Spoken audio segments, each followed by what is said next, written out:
Voy a leer una vez más los versículos para aquellos que escuchan la predicación grabada. Dice: y Él os dio vida a vosotros cuando estabais muertos en vuestros delitos y pecados, en los cuales anduvisteis en otro tiempo, siguiendo la corriente de este mundo, conforme al príncipe de la potestad del aire, el espíritu que ahora opera en los hijos de desobediencia, entre los cuales también todos nosotros vivimos en otro tiempo, en los deseos de nuestra carne, haciendo la voluntad de la carne y de los pensamientos, y éramos por naturaleza hijos de ira, lo mismo que los demás. Pero Dios, que es rico en misericordia, por su gran amor con que nos ama. Estos pasajes vienen seguidos de todos los temas que hemos estado viendo en las pasadas semanas, en donde hemos estado hablando de las riquezas espirituales que podemos tener en Cristo. Hablamos de las riquezas a través de su herencia, las riquezas a través de su elección. Pero a partir del versículo 2, Pablo nos empieza a hablar de las riquezas que tenemos en Cristo a través de su conocimiento. Las riquezas que tenemos en el conocimiento rico que hay en la persona de Cristo. Y antes de que Pablo ahonde más en las riquezas de las que estamos hablando, Pablo hace como una pausa en este capítulo 2 para recordarnos una cosa: que todas las bendiciones espirituales que tenemos son verdaderamente en Cristo, que no es algo que nosotros nos hayamos ganado, no son nuestros méritos aquellos que nos han ganado el favor de Dios, no es nuestra bondad, no es nuestra capacidad, no es nuestras ganas, no es nuestro corazón, no es nuestra característica de ser únicos como personas, sino que sus bendiciones espirituales son en Cristo, que sus dones espirituales son para nosotros a través de Cristo. Por eso dice: y Él nos dio vida a nosotros cuando estábamos muertos en nuestros delitos y pecados. Es necesario, hermanos, que para vivir en las riquezas espirituales que tenemos en Cristo, entendamos que nosotros no ganamos esas riquezas, que no son nuestro derecho natural. Que de hecho, tan no es así que dice Pablo que Dios nos amó cuando nosotros no éramos gente amable. Y no digo amable como gente bondadosa, sino gente que debería de ser amada por alguien. Dice Pablo que Él nos dio vida cuando nosotros estábamos muertos en nuestros delitos y pecados. No estábamos medio vivos, no éramos medio buenos, no teníamos la capacidad de ser algo positivo. Dice Pablo que estábamos muertos en nuestros delitos y pecados.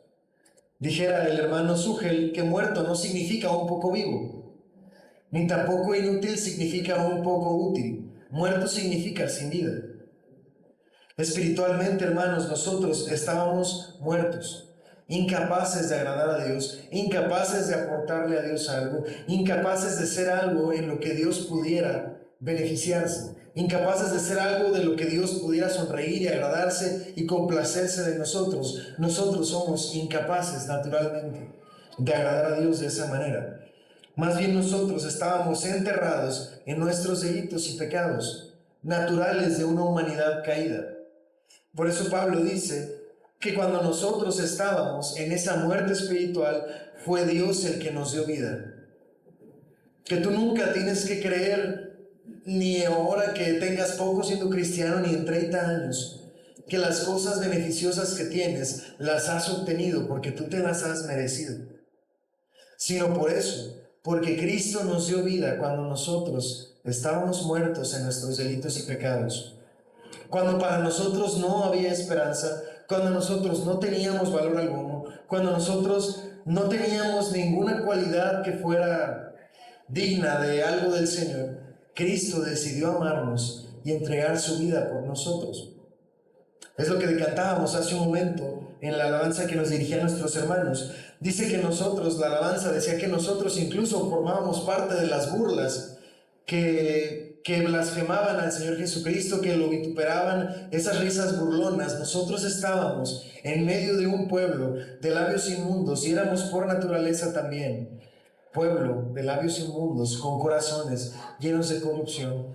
Pero en esa situación en la que estábamos, una luz resplandeció sobre nosotros, y esa es la luz de Cristo, que Él decidió amarnos, aun cuando nosotros no éramos dignos de ser amados.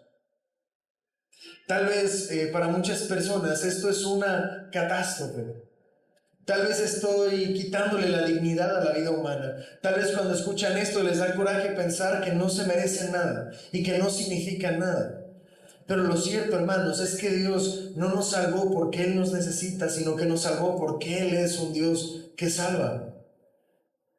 No nos salvó porque nosotros lo mereciéramos, sino nos salvó por su misma actitud de ser un Dios bueno, un Dios misericordioso, un Dios que sabe tener compasión de aquellos que no se lo merecen.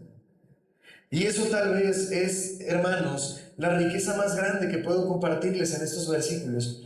El hecho de que Dios nos amó cuando nosotros no éramos dignos de ser amados. Que nadie hubiera dado un centavo por nosotros, por salvarnos. Y en esa circunstancia corrupta, caída, Cristo decidió entregar su vida en rescate por la nuestra. Dice el versículo 1, y Él os dio vida a vosotros cuando estabais muertos en vuestros delitos y pecados. Es decir, que nosotros no había un buen corazón, no había algo que valiera la pena salvar, sino que Dios decidió salvarnos en esa circunstancia de nosotros, estando terriblemente caídos en el pecado. Dice el pastor Julio Benítez que fue necesario el mismo poder que resucitó a Cristo de los muertos, el mismo poder que nos resucitara a nosotros en vida.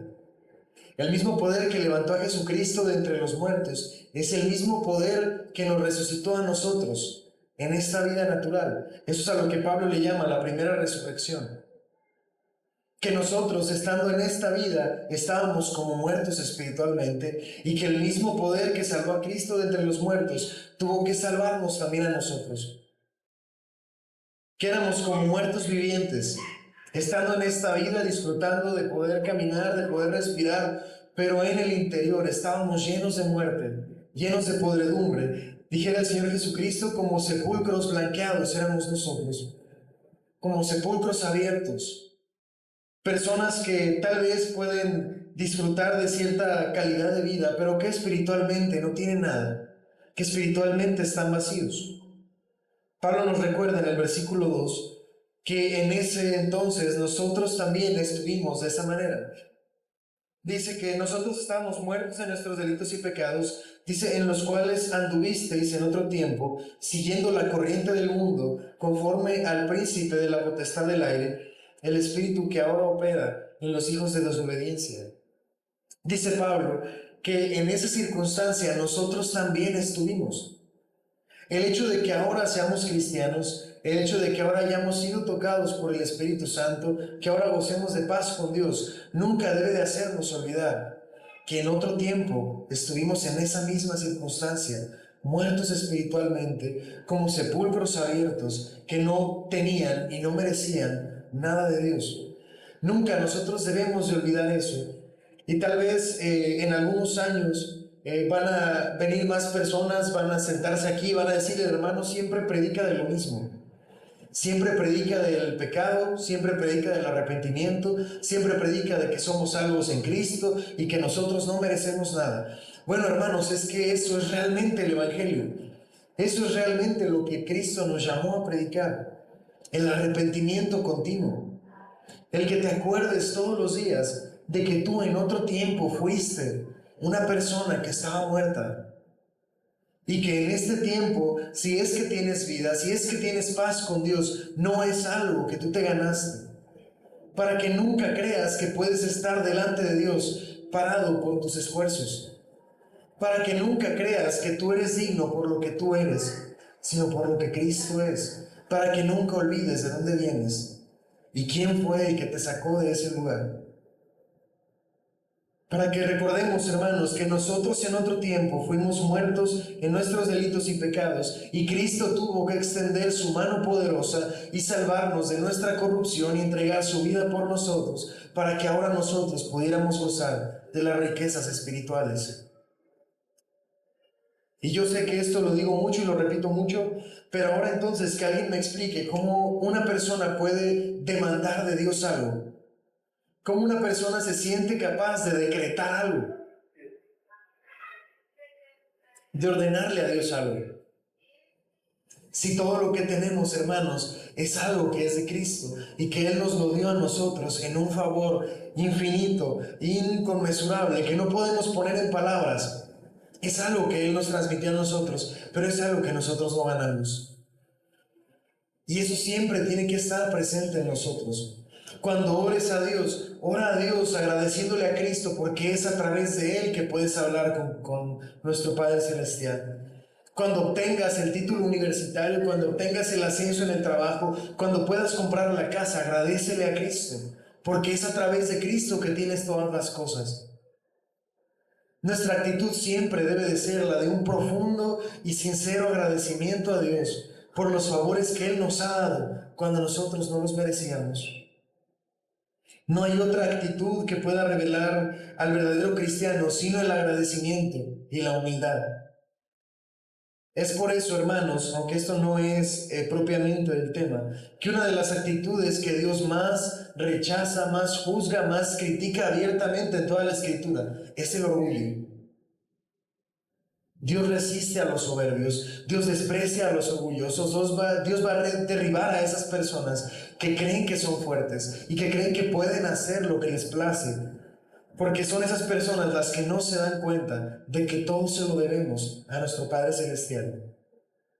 Entonces la actitud de orgullo, hermanos, no es compatible con el cristianismo. Si ustedes albergan alguna clase de orgullo propio, alguna clase de orgullo de poder exaltar su nombre, de levantar su cabeza y de creer que valen más que los demás, rechace inmediatamente ese pensamiento, porque eso no procede de Cristo.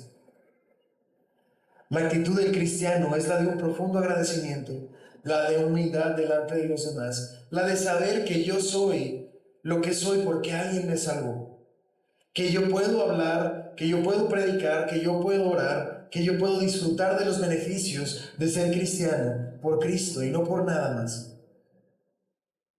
Dice el versículo 2, en los cuales anduvisteis en otro tiempo, siguiendo la corriente del mundo. Hermanos, esto es tanto una verdad como una exhortación, o así lo leí yo cuando estaba estudiando este versículo en la semana. Porque Pablo nos dice que nosotros antes estábamos muertos en nuestros delitos y pecados, y que ahora Cristo nos ha dado vida en sí mismo para que nos alejemos de aquello en lo que antes anduvimos. En otro tiempo, dice, ustedes estaban siguiendo la corriente del mundo. Eso implica un tiempo, del tiempo pasado. En otro tiempo estuviste en esa condición. En otro tiempo seguías la corriente de este mundo, porque este mundo tiene una agenda muy clara, la de continuar pecando, la de evolucionar en el pecado, la de encontrar maneras cada vez más creativas de ofender a Dios, en la de corromperse cada día más hasta que la corrupción sea tanta que Cristo tenga que volver y tenga que llevarse a su iglesia, porque este mundo se corrompe cada día más. Esa es la corriente del mundo, esa es donde apunta el mundo. Y Pablo nos recuerda que nosotros en otro tiempo estuvimos en esa misma corriente. Eso implica que en el presente no podemos estar en la misma corriente, que en el presente no puedes seguir la corriente de este mundo. Cristo te salvó de eso. Cristo te dio vida cuando estabas muerto por estar precisamente en la corriente de este mundo, y Él te dio vida para apartarte de eso. Entonces no te mantengas siguiendo la corriente de este mundo. Y es interesante la forma en la que Pablo habla de esto. No sé si alguna vez ustedes han entrado a algún río que sea caudalado, que sea un río con mucha corriente, porque por más que uno tenga cierta fuerza, por más que uno tal vez sepa nadar, si la corriente es muy fuerte, inevitablemente te lleva. Y es por eso que las personas ponen las tablas, ¿no? Derriban un árbol para poder cruzar por ese lugar, o crean un puente por el cual puedan esquivar ese río, porque es conocido que si tú atraviesas ese río, aunque seas muy bueno para nadar, aunque seas muy fuerte, aunque tengas mucha capacidad, es muy probable que te termine llevando y que tal vez por eso pierdas la vida. Pues la corriente del mundo, hermanos, es muy similar a eso. A veces nosotros nos creemos muy buenos, muy fuertes, muy espirituales, y creemos que podemos deslizarnos por la corriente de este mundo y que no va a haber ningún problema. Creemos que no va a pasar nada, no es tan grave. No pasa nada si yo meto tan solo un pie, tal vez si solo meto la mitad de mi cuerpo, tal vez la corriente no me lleve. Pero hermanos, la corriente de este mundo es muy fuerte. La corriente de este mundo abarca muchas cosas. Todo el tiempo el mundo está llevando una misma dirección y todos jalan hacia el mismo lugar, ofender a Dios. Y si tú atraviesas por ese lugar, hermano, es muy probable que termines participando de las mismas cosas. El mundo todo el tiempo está predicándole a las personas una forma de vida a través de la música, a través de la televisión, a través de las series, a través de las películas, a través de las redes sociales, a través de la escuela. Todo el tiempo el mundo está llevando una corriente que solamente lleva a ofender a Dios. Y cada día es más duro, cada día es más potente, cada día incluso es más influyente hasta en los niños. ¿O no es cierto? ¿O no los que son aquí padres me van a dejar mentir que no a veces tienen miedo de a dónde van sus hijos a la escuela? ¿Qué les enseñan en la escuela?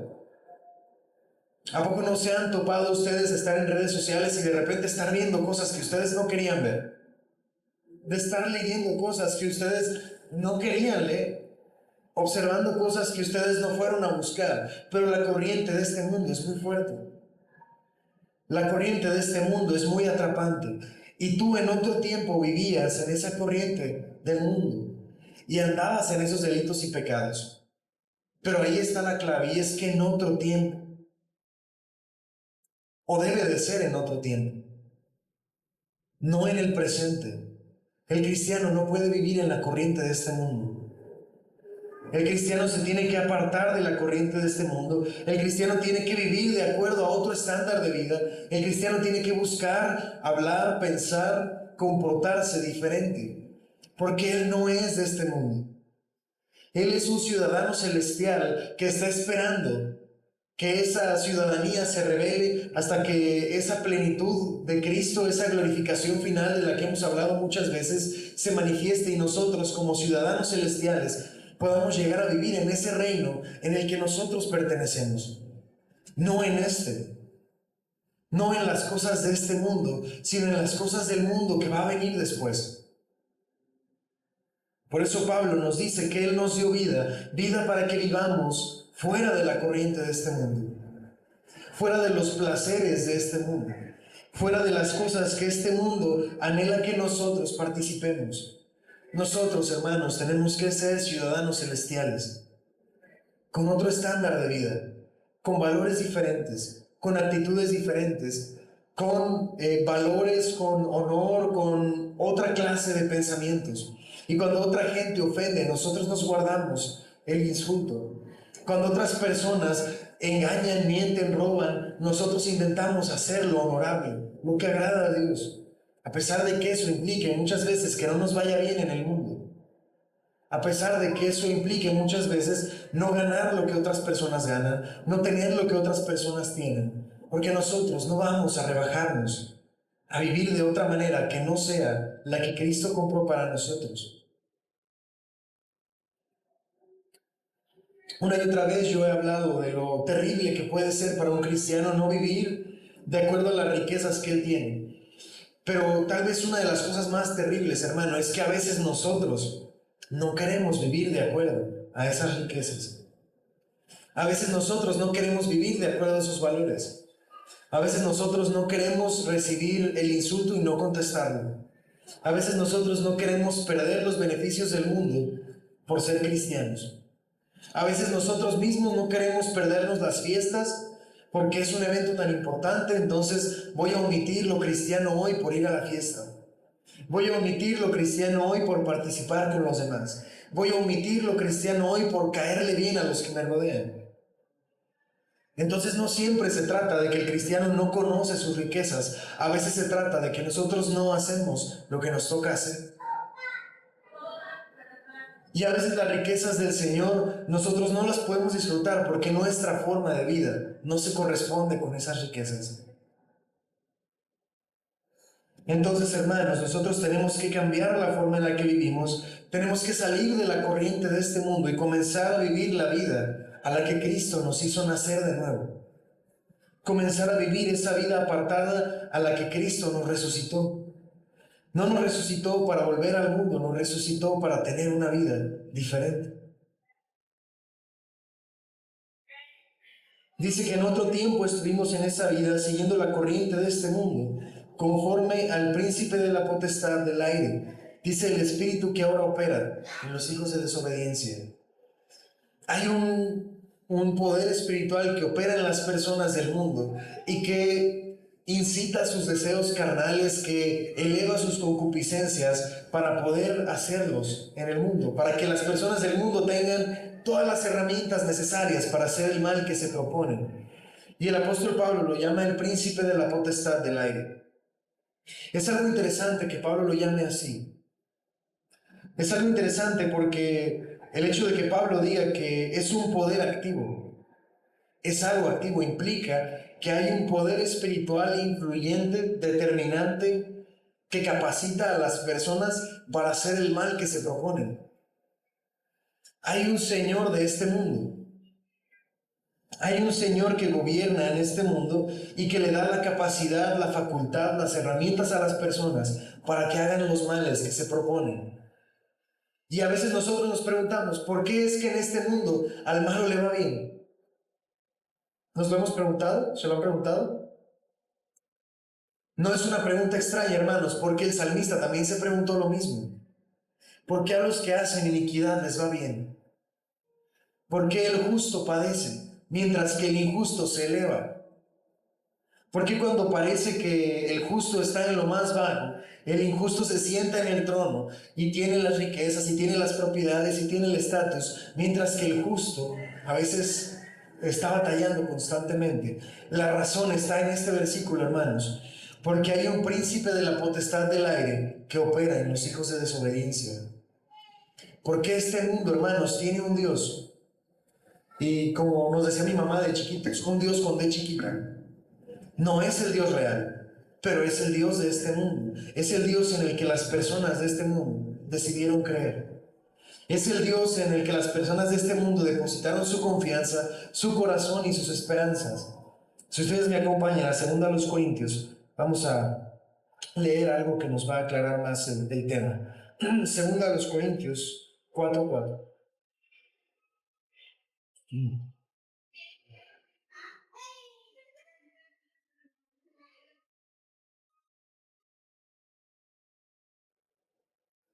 Vamos a leer desde el 3.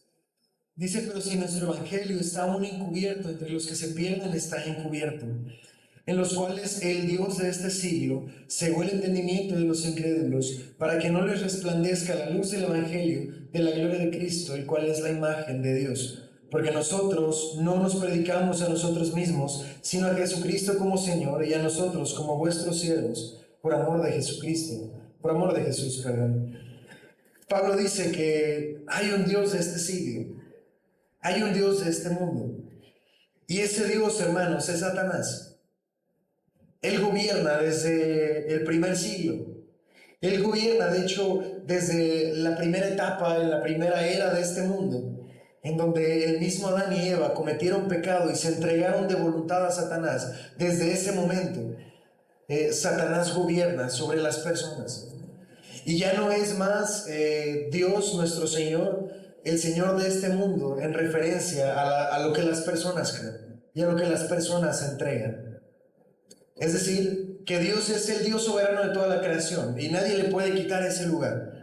Pero el Dios que se eleva en este mundo, en el que las personas depositan su confianza, en el que las personas creen, en el que las personas confían, en el que las personas quieren andar en sus estatutos, no es el Dios todopoderoso, no es el Dios celestial, es Satanás mismo. Y el apóstol lo llama el príncipe de la potestad del aire, porque cuando dice que Él está en el aire y que Él es una potestad, está elevándolo por encima de nosotros.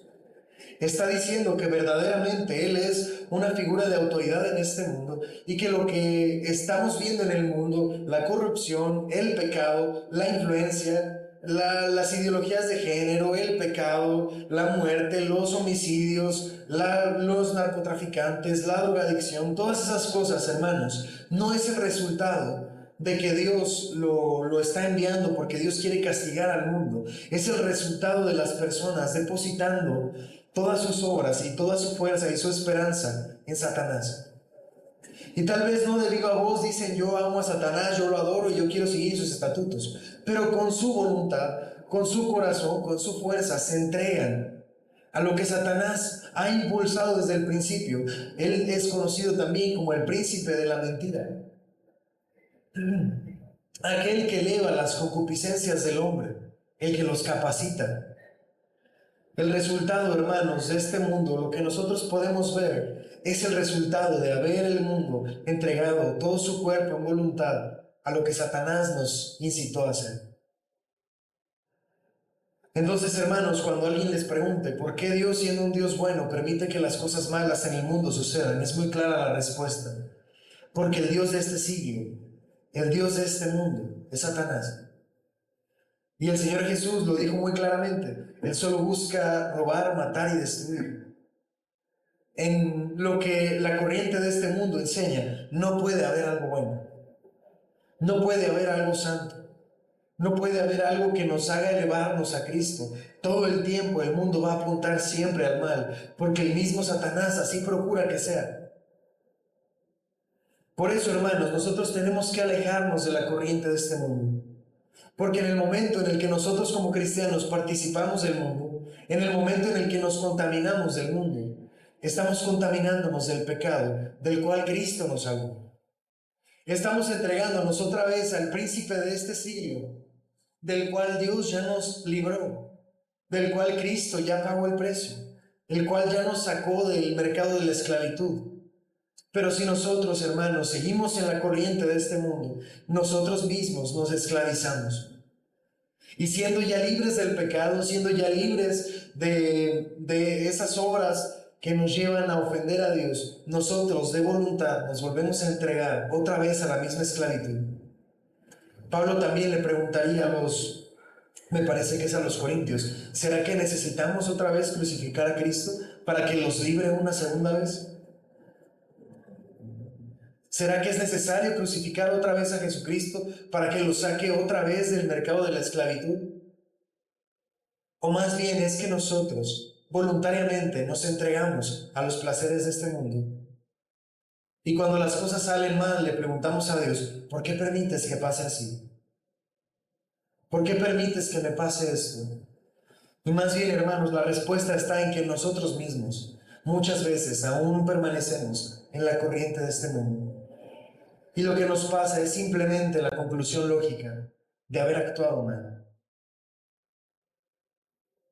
Dice el versículo 3: entre los cuales también todos nosotros vivimos en otro tiempo, en los deseos de la carne, haciendo la voluntad de la carne y de los pensamientos, y éramos por naturaleza hijos de ira, lo mismo que los demás. Pablo aquí nos recuerda, hermanos, que nosotros no somos hijos naturales de Dios. El unigénito Hijo de Dios es Cristo. Y unigénito significa el único Hijo engendrado verdaderamente de Dios. Él es Cristo. Nosotros no somos hijos naturales de Dios. Si nosotros tuviéramos un apellido natural, sería Ira. Nosotros éramos hijos de Ira. No éramos hijos de Dios, que Dios se complaciera en nosotros y Él nos viera y dijera: ay, mis hijos hermosos, no, amados míos, vengan a mis brazos porque yo soy su Padre. No, hermanos, sin Cristo, nosotros somos llamados hijos de ira. Y nos llaman hijos de ira porque es justo lo que merecemos de Dios. No la bondad de Dios, no el perdón de Dios, no su carisma, no la luz de su rostro iluminando nuestra vida, sino su ira contenida por los siglos de los siglos, es la que nosotros merecemos. Por eso Pablo dice: en otro tiempo ustedes vivían en los deseos de su carne y eran por naturaleza hijos de desobediencia, lo mismo que los demás. Porque nosotros somos igual que los demás. La diferencia, hermanos, es que cuando nosotros creímos verdaderamente en el Señor Jesucristo, Él entregó su vida por nosotros, nosotros creímos en Él, nos resucitó a una nueva vida. Y en esa nueva vida, nosotros ahora ya no formamos parte de los demás. Ya no somos hijos de ira, ya somos hijos adoptivos, ¿no? Lo hemos hablado una y otra vez. Pero es necesario, hermanos, que ustedes nunca olviden que ese es su origen. Que nunca se les olvide eso. Nunca se les olvide que no es por nosotros que podemos estar en paz con Dios. Que no somos hijos naturales de Dios. Que nosotros todavía podemos tener tendencia a hacer lo que naturalmente éramos, hijos de desobediencia. Y cuando tú sigues viviendo en la corriente de este mundo, cuando no te apartas del pecado, sigues viviendo como un hijo de desobediencia. Pero dice Pablo, eso lo debías de haber sido, o eso lo fuiste en otro tiempo. Por lo tanto, este no es el tiempo para que sigas viviendo conforme al príncipe de la potestad del aire. No es el tiempo para que vivas conforme a la corriente de este mundo. Y no es el tiempo para que hagas los deseos de la carne.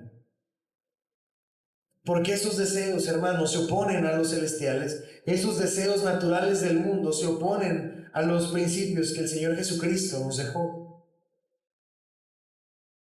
Y si nosotros verdaderamente hemos sido tocados por Cristo y hemos sido verdaderamente resucitados a una nueva vida, tienes que vivir diferente.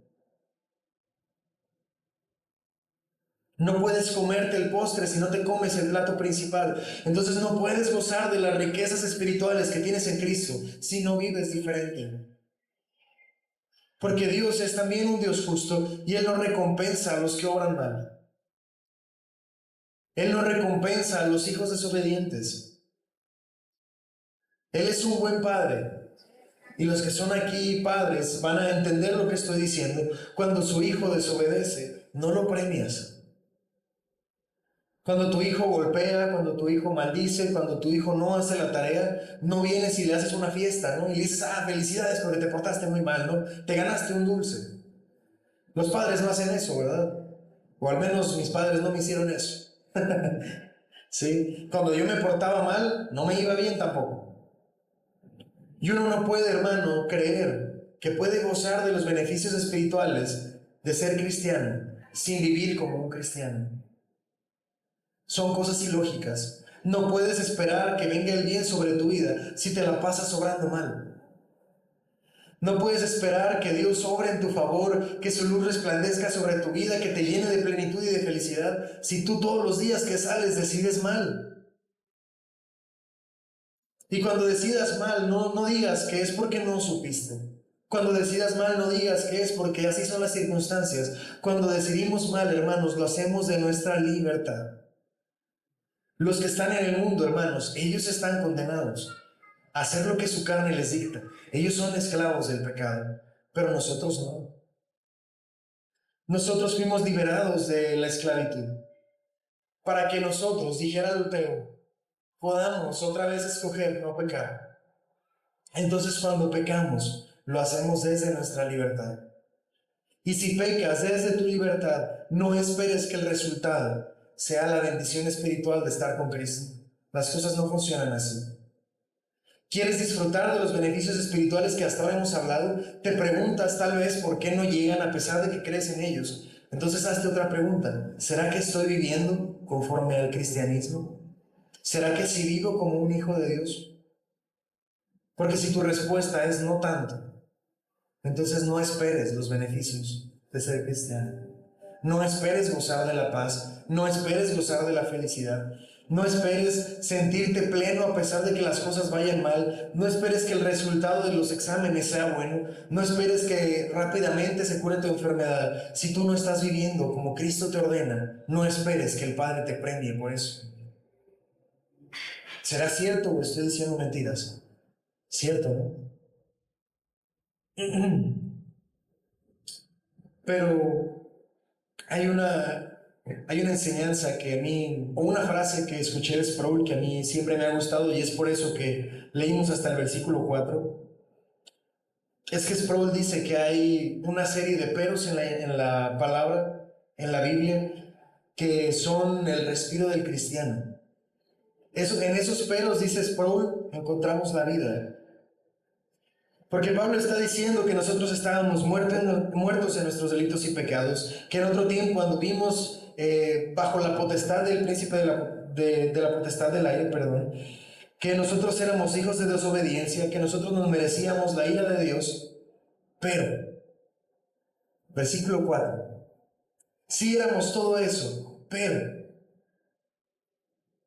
pero Dios, que es rico en su misericordia, por su gran amor con que nos amó.